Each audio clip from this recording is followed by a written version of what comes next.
show you a couple of applications as to what happens when we're doing tank cleaning and how the system works more than anything. That one. No, that's on sections. No, that one goes right there. So one of the things that we talked about at the beginning was to start off with getting the water out of the system, and it's a step that you use this debris accessory for. The cam lock fittings make it real nice.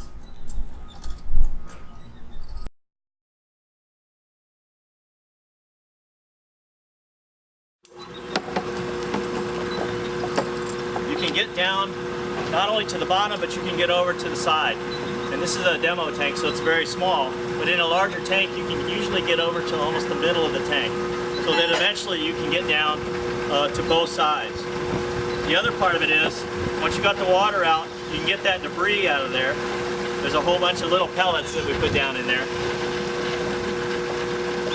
And they're all down at the bottom.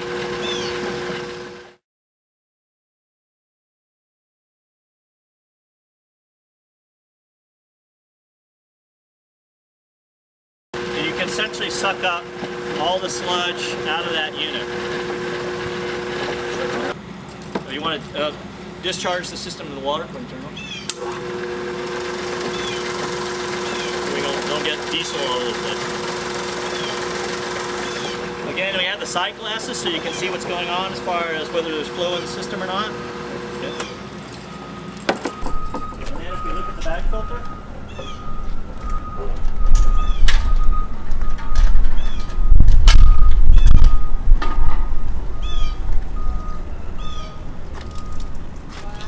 that's all the little pellets that we threw in there earlier. When the pressure comes up on this gauge, then you know that the bag is starting to get full. You pull this out, you empty it, and then you go back for more until you get all your debris out. You have a large micron at first, and you get down to something smaller, get finer and finer, and then eventually with this unit, you can isolate the cartridge filter while you're doing the large particles with the bag filter, and then when you're ready to get down to the smaller micron and use your cartridge, all you have to do is engage the secondary canister with a valve system. And now you have not only the bag filter going, but you also have the cartridge filter going.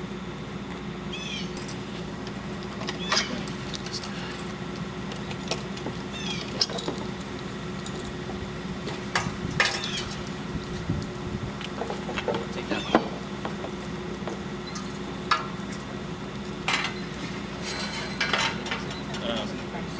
Yeah, we'll do that. Now, usually what you do is you try to get this, in fact, we're going to have to. We try to get the fluid down.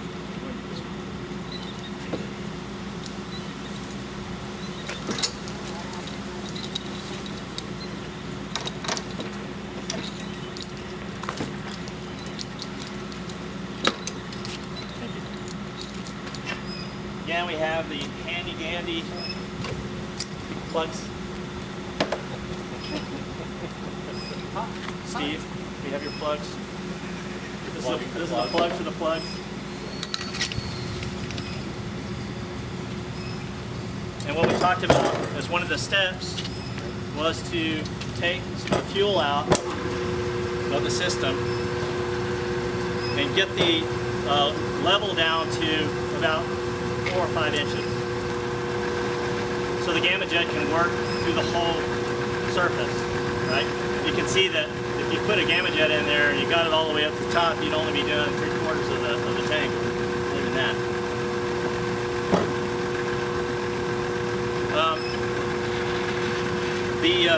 At this point, we would be pulling fuel out.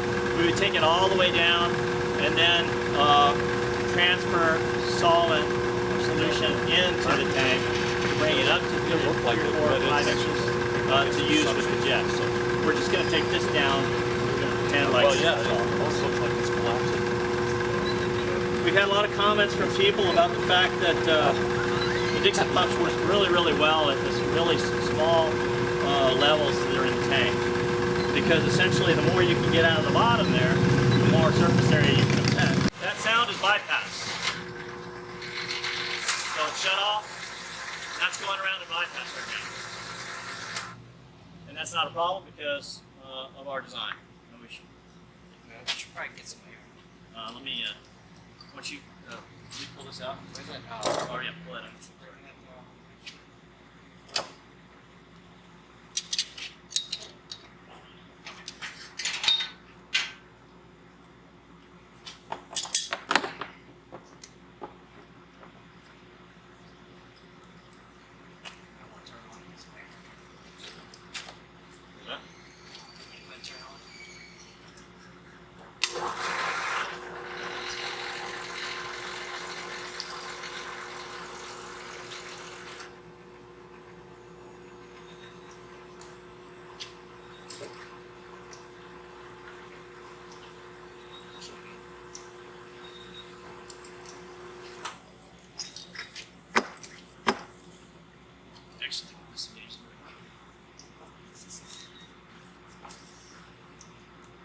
So one thing that's kind of nice about the Gamma Jet that Randy designed is we have this unit here at the top that helps you put it wherever you want to and lock it in. And that's just a nice little device that he developed to make it really easy when you're installing these things. So you essentially can tighten up. Where's the tighten this up, set it down to between, essentially to the middle of the tank.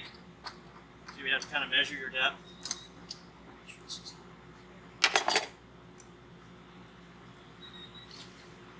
I'm going to have to pull that up pretty high, just because it's a little tiny tank.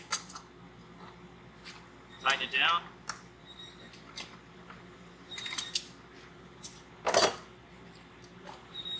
Take the discharge. Take your plug. What is it, everyone? Plug. Is that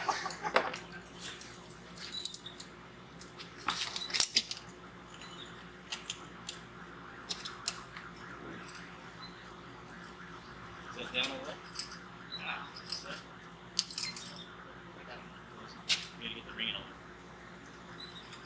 Okay.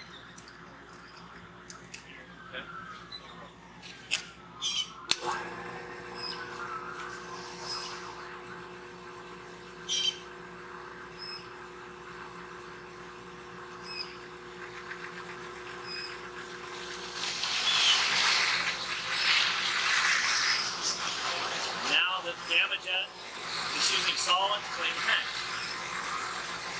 So the Gamma Jet will rotate in the horizontal plane and in the vertical plane.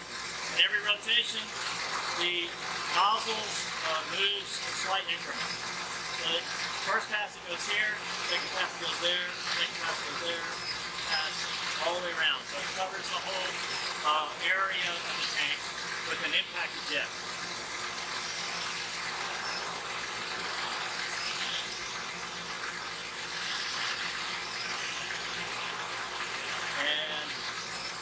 In general, for a 25 to 100 gallon tank, it can typically be cleaned in 2 or 3 hours.